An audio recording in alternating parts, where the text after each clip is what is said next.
Audio Jungle. Audio Jungle.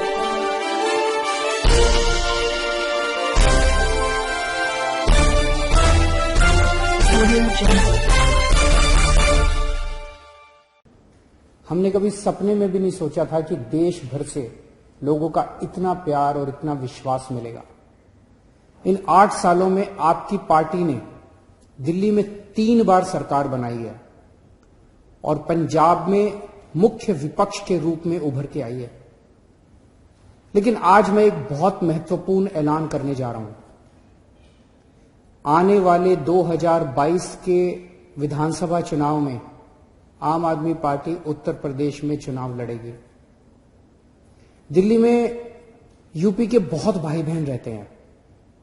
जब से दिल्ली में आम आदमी पार्टी की तीसरी बार सरकार बनाई गई है, दिल्ली में रहने वाले कई यूपी के लोग मेरे पास आए। यूपी से भी बहुत सारे लोग और बहुत सारे संगठन मेरे पास आ रहे हैं और कह रहे हैं जी आम आदमी पार्टी को यूपी का चुनाव लड़ना चाहिए। जो सुविधाएं आपने दिल्ली में दी हैं वो यूपी में रहने वाले हमारे परिवारों को भी मिलनी चाहिए। मैंने उनसे पूछा कि हमारी छोटी सी पार्टी ये कैसे करेगी, तो उन्होंने कहा जी यूपी की जनता अब इन पुरानी पार्टियों से बिल्कुल त्रस्त हो चुकी है। यूपी के लोग ही आगे आएंगे, आम आदमी पार्टी के साथ जुड़ेंगे और यूपी को अपनी जागीर समझने वाले इन बड़े बड़े नेताओं को हराएंगे।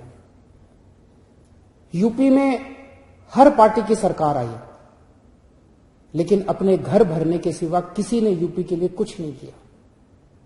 आज छोटी छोटी सुविधाओं के लिए यूपी के लोगों को दिल्ली क्यों आना पड़ता है?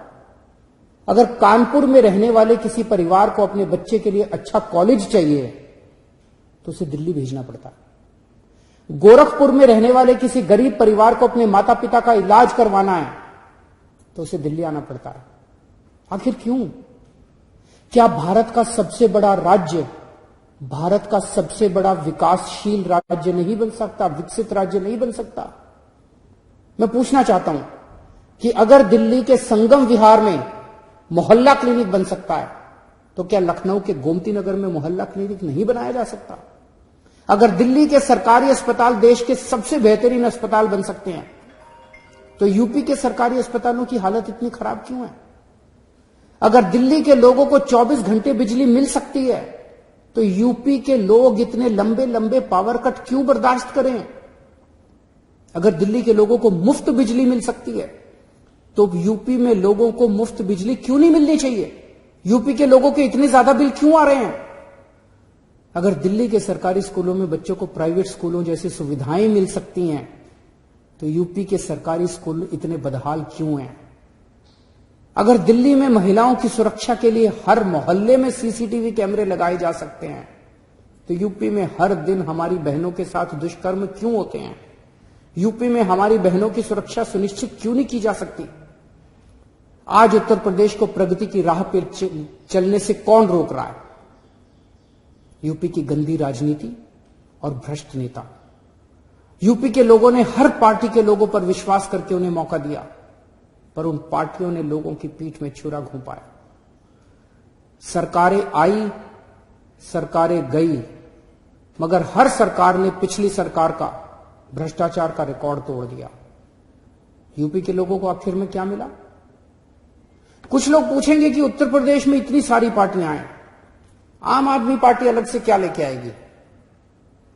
आज यूपी की राजनीति में एक ही चीज की कमी है, सही और साफ नीयत की, और वो केवल आम आदमी पार्टी के पास है। इसी साफ नीयत से हमने दिल्ली बदल के दिखाई है। दिल्ली में हमने साबित कर दिया कि सरकारों में पैसे की कमी नहीं होती, नीयत की कमी होती है। दिल्ली के लोग चाहते थे कि उनकी जिंदगी बेहतर हो, उनके बच्चों को अच्छी शिक्षा मिले, उनके परिवार को अच्छी स्वास्थ्य सेवाएं मिले, उनको एक ईमानदार सरकार मिले। इसीलिए दिल्ली के लोगों ने लगातार 3 बार दिल्ली में आम आदमी पार्टी को चुना। ऐसा इसलिए हुआ क्योंकि दिल्ली में लोगों को पहली बार काम होते हुए दिखा और उन्हें एक ईमानदार सरकार मिली जो उनके लिए, उनके साथ मिलकर काम करती है। आज हर यूपी निवासी एक ईमानदार और साफ नीयत वाली सरकार चाहता है जो केवल आम आदमी पार्टी दे सकती है। इसलिए आम आदमी पार्टी 2022 के उत्तर प्रदेश विधानसभा चुनाव लड़ेगी। दिल्ली के लोगों ने आम आदमी पार्टी को एक मौका दिया था। उन्हें आज आम आदमी पार्टी से इतना प्यार हो गया कि दिल्ली वाले अब बाकी सारी पार्टियां भूल गए। आप भी आम आदमी पार्टी को एक मौका देके देखिए, मैं यकीन दिलाता हूं उत्तर प्रदेश वाले भी बाकी सारी पार्टियों को भूल जाएंगे।